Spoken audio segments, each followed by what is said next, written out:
Well, hello everyone, and thank you for being here today. I will be speaking on a topic that continues to shape both organizational culture and public trust: managing ethical dilemma in leadership.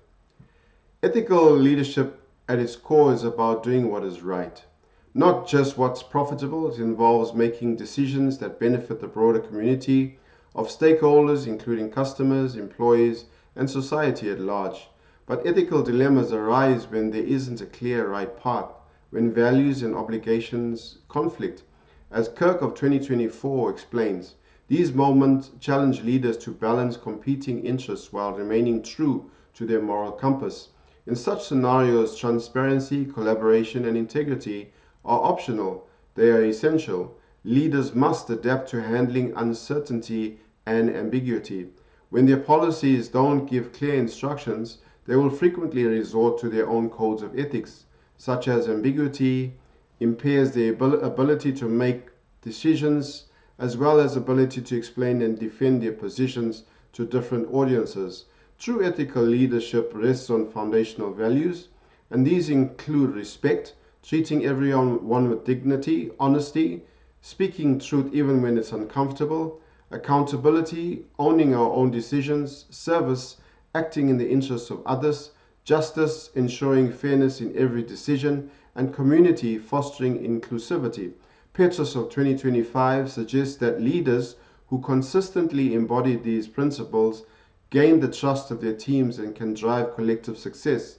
These values aren't just check boxes, they are the fabric of ethical decision making. Markedly, the actions of Johnson & Johnson were informed by their own ethical principles, which placed welfare first line in before profits. Their transparency and emotional use of messages in public communication ease the minds of people and establish a guideline to organizations that have experienced ethical catastrophe. Let's take a moment to revisit a powerful example of ethical leadership in action: the Tylenol poisoning crisis of 1982. After 7 people died from cyanide-laced Tylenol capsules, Johnson & Johnson took immediate action, decisive action, and despite the financial costs, the company recalled 31 billion bottles, which was a $100,000 million decision.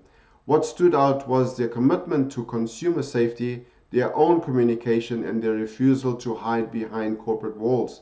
As Irving of 2024 notes, their response redefined the crisis management and helped restore public trust.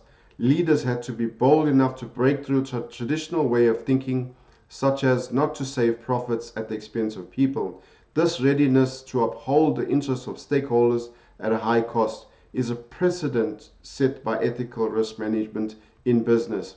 From a leadership perspective, the Tylenol case highlights the complexity of ethical dilemmas. Leaders had to make fast decisions, and amidst uncertainty, public fear, and financial pressure. Yet they held firm to the values of transparency and responsibility.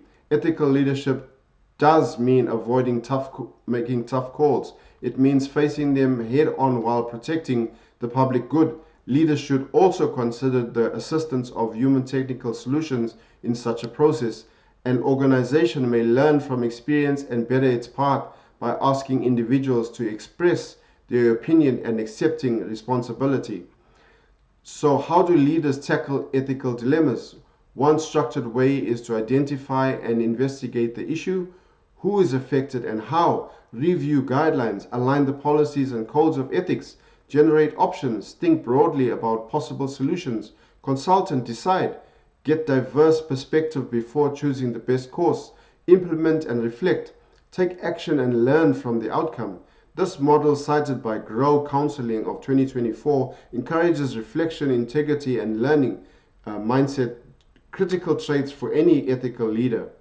And in conclusion, to conclude, ethical leadership is not just a concept, it's a practice that involves courage, responsibility, and continuous growth. By integrating ethical values into our decisions and culture, we don't just avoid scandals, we build organizations that people believe in. And thank you so much for your time.